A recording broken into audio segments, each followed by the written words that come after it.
ሰላም እንደምን አላችሁ ውድ የዚህ ቻናል ተከታታዮች በዚህ ዝግጅት ደግሞ ስለ ጥርስ ሕክምና የጥርስ ሕክምና ፌል ያደርጋል ወይስ ደግሞ ከጊዜ ሂደት በኋላ ችግር ሊገጥመው ይችላል ወይ በዚህ ዝግጅት እነግራችኋለሁ።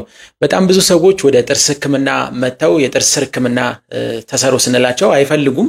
ነገር ግን አንድ ጥርስን ፕሪዘርቭ ለማድረግ ከምንጠቀምበት መንገድ ወይም ደግሞ እንዳይነቀል እንዲሁም ደግሞ ሰዎች እንዲያኝኩበት እንዲጠቀሙበት እንደዚሁም ደግሞ ከመነቀሉ ጋር ተያይዞ የሚከሰቱ ችግሮች እንዳይከሰቱ ከምናደርግበት መንገድ አንዱ የጥርስ ሕክምና በመስራት ነው። ሕክምና የሚያስፈልግባቸው ጊዜያቶች አሉ። በተለይ አንድ ጥርስ ከሙሌት ደረጃ ወይም ደግሞ በሙሌት ብቻ መዳን የማይችልበት ደረጃ ላይ ሲደርስ የጥርስ ሕክምና ነው የምናደርግለት። ነገር ግን በተለያየ ምክንያት የጥርስ ሕክምና ፌል ሊያደርግ ይችላል ወይም ደግሞ ከሆነ ጊዜ በኋላ የህመም ስሜት ተመልሶ ሊመጣ ይችላል።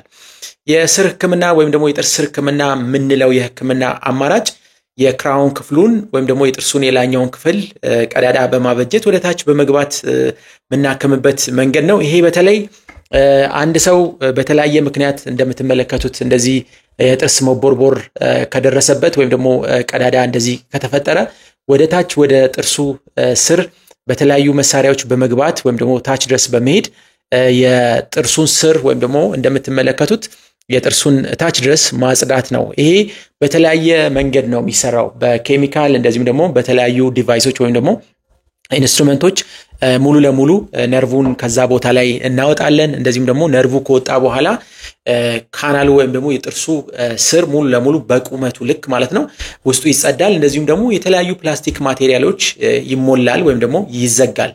ይሄ የጥርስ ሕክምና የተለያዩ ችግሮች ጥርስ ሲገጥመው በተለይ የሙሌት ተደርጎለት ወይም ደግሞ በሙሌት መዳን ወይም ደግሞ መጥፋት የማይችል ህመም ማድረግ የምንችለው የሕክምና አማራጭ ነው። ይሄ የጥርስ ሕክምና በተለያየ ምክንያት ፌል ሊያደርግ ይችላል ወይም ደግሞ ከጊዜ ሂደት በኋላ ህመም ሊፈጥር ይችላል። የመጀመሪያው የጥርስ ሕክምናው በትክክለኛ ሰው አለመሰራቱ ነው። ይሄ ማለት ምን ማለት ነው? ሁሉም ጥርሶች የራሳቸው የሆነ የተለያየ ስር ወይም ደግሞ የተለያየ ስር ኮንፊግሬሽን ያላቸው። አንዳንድ ጥርሶች በተለይ 3-4 ስር ሊኖራቸው ይችላል። አንዳንድ ጥርሶች አንድ ስር ሊኖራቸው ይችላል። ስለዚህ አንድ ስርን መስራትና 2-3 ስርን መስራት እኩል አይደለም። እንደዚሁም ደግሞ አክሰሰሪ ካናልስ ምንላቸው አሉ። ይሄ በተለይ እያንዳንዱ ካናሎች ውስጣቸው ነርቭ አለ ወይም ደግሞ የጥርሱ ምግብ የሚያገኝበት እንዲሁም ደግሞ ሴንስ የሚያደርግበት መንገድ የደም ስር እንዲሁም ደግሞ ነርቮችን ተጠቅሞ ነው። ስለዚህ እነዚህ እያንዳንዱ ስር ውስጥ ነርቮች አሉ። ስለዚህ አንዳንድ ጊዜ ኤክስትራ ወይም ደግሞ አክሰሰሪ ካናልስ ምንላቸው ውስጥ እነዛ በተለይ በማይክሮስኮፕ በሚታይ ደረጃ በጣም ጥቃቅን የሆኑ ነገር ግን የተለያዩ መሳሪያዎች ወይም ደግሞ ለማጽዳት ማይገባባቸው እንደዚሁም ደግሞ በተለይ በአብዛኛው የጥርስ ሕክምና ፌል ሊያደርግ የሚችልባቸው ምክንያቶች እነዚህ አክሰሰሪ ካናልስ ምንላቸው ናቸው። አክሰሰሪ ካናልስ አንደኛ ለማጽዳት አያመቹም ወይም ደግሞ አይታዩም። ሁለተኛ ደግሞ በተለይ በማይክሮስኮፕ ተጠቅሞ የስር ሕክምና ካልተሰራ ወይም ደግሞ ሌንስ ተጠቅሞ ካልሆነ እነዚህ አክሰሰሪ ካናሎች ብዙ ጊዜ አክሰስ ለማድረግ በጣም ያስቸግራሉ። እንደዚሁም ብዙ ጊዜ የጥርስ ሕክምና ፌል የሚያደርገው በእነዚህ አክሰሰሪ ካናሎች ምክንያት ነው። እነዚህ ካናሎች አንደኛ የሞተ ወይም ደግሞ ጥርሱ ሙሉ ለሙሉ በኢንፌክሽን ምክንያት የደም ስሩ ስለተቋረጠ እንደዚሁም ደግሞ የነርቭ መልእክት ስለማይልክ እነዚህ አክሰሰሪ ካናሎችም ምንም ስሜት ሳይኖራቸው ለረጅም ጊዜ ይቆያሉ።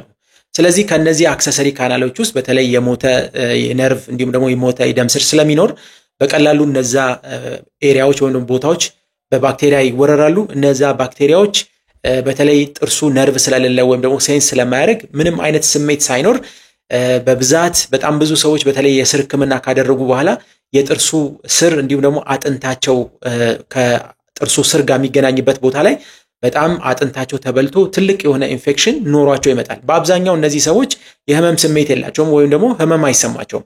ይሄ ቅድም እንዳልኳችሁ ነርቡም የደም ስሩም ከዛ ቦታ ላይ ስለሌለ አንደኛ ሞቷል ጥርሱ ወይም ደግሞ በባክቴሪያ ቢጠቃም ወይም ደግሞ የባክቴሪያ ኢንፌክሽን ቢይዘውም ሴንስ ስለማያደርግ በቀላሉ ሰዎች ያንን ችግር ሳያውቁ ለረጅም ጊዜ ቆይቶ ኢንፌክሽን ይዟቸው ይመጣል። ያ በአብዛኛው ድጋሚ የስር ሕክምና ተሰርቶ እንደዚሁም ደግሞ አፕሴክቶሚ ምንለው የቀዶ ሕክምና የጥርሱ ስር ላይ ወይም ደግሞ በአጥንቱ በኩል ተገብቶ መደረግ ይኖርበታል። አለዛ ፌል ካረገ ወይም ደግሞ ከዚህ በፊት የስር ሕክምና ተደርጎለት ፌል ያረገ ጥርስ በድጋሚ የስር ሕክምና ብቻ ተሰርቶለት ላይድን ይችላል።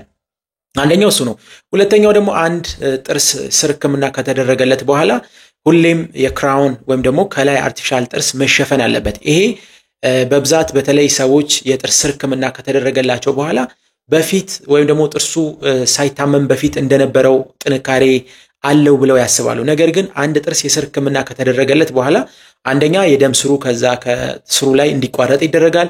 ሁለተኛ ነርቭ ይወጣል። ስለዚህ ይሄ አንድ ጥርስ በተለይ ምግብ ማያገኝ ከሆነ የደም ፍሰት ከሌለው ሴንስ ማያደርግ ከሆነ ሞቷል ወይም ደግሞ ጉልበት የለውም። ስለዚህ ጠንካራ ነገር ሲታኘክበት ወይም ደግሞ ድንገት ጠንካራ ያሉ ነገሮች ሲታኘክበት በተለይ ደግሞ አንዳንድ ሰዎች ብሮክሲዝም ምንለው ወይም ደግሞ ጥርሳቸውን የማፋጨት ባህሪ ያላቸው አሉ። እንደዚህ አይነት ሰዎች ሲሆኑ በቀላሉ የስር ሕክምና የተሰራው ጥርስ ይሰበራል። ተሰበረ ማለት ያው ፌል አረገ እንደማለት ነው። ምክንያቱም በተለይ የሚሰበርበት የጥርስ ክፍል በጣም ወሳኝነት አለው።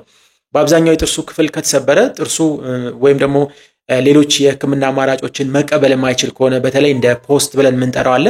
ጥርሱ ክራውን ሲሰበር እዛ ላይ የምናስገባው ወይም ደግሞ ተሸካሚ መሆን የሚችል ዲቫይስ ይገባና እዛ ላይ ክራውን ይሰራል። ያንን መሸከም የማይችል ጥርስ ከሆነ ግን ጥርሱን ከዛ ቦታ ላይ ማስወገድ ነው የሚሆነው። ስለዚህ ሁለተኛው ምክንያት ሁልጊዜም የስር ሕክምና ከተደረገ በኋላ ጥርሱ ካልተሸፈነ ወይም ደግሞ በክራውን ካልተሸፈነ በጊዜ ሂደት የመሰበር እንዲሁም ደግሞ ሌሎች ችግሮች ሊገጥሙት ይችላል። ሌላው ደግሞ የጥርስ ሕክምና ሲደረግ አንደኛ ጥርሱን ቦርቡረን ነው የምንገባው ወይም ደግሞ ቀዳዳ ካለው በዛ ቀዳዳ በኩል በተለይ ያ ቀዳዳ አመቺ ቦታ ላይ ካለ በዛ ቀዳዳ ተጠቅመን ነው የስር ሕክምናውን የምንቀጥለው። ስለዚህ አንደኛ የጥርሱ የተወሰነ ክፍል በምንቦረብረው ወይም ደግሞ ድሪል በምናደርገው መሳሪያ የተወሰነ ክፍሉን እናነሳለን። ይሄ ጥርሱ እንዲዳከም ከሚያደርጉ ነገሮች መካከል ነው። በተለይ የጥርሱ ሁኔታ በጣም ደካማ ከነበረ ወይም ደግሞ ብዙ ቦታ ላይ የተቦረቦረ ወይም ደግሞ ለረጅም ጊዜ የቆየ ኢንፌክሽን ከነበረው በተለይ የጥርስ ሕክምና ለማድረግ በምናደርገው ጥረት የጥርሱ የውጨኛው ክፍል ወይም ደግሞ ነጭ ክፍል ወይም ደግሞ ኢናመል ብለን የምንጠራው ክፍል ብዙ ጉዳት ሊያስተናግድ ይችላል። አንድ ጥርስ ነጩ ክፍል ወይም ደግሞ ኢናመል ብለን የምንጠራው ወይም ደግሞ የክራውኑ ክፍል በጣም ከፍተኛ የሆነ ጉዳት ካለበት ጉዳትን ወይም ደግሞ ቀጣይ ያሉ ስትረሶችን መቋቋም አይችልም። ስለዚህ ሌላ ጉዳት ካስተናገደ ወይም ደግሞ ክራውንም ካልተሸፈነለት በቀጣይ ሙሉ ለሙሉ የስር ሕክምናው ፌል ያደርጋል ወይም ደግሞ ይሰበራል ማለት ነው።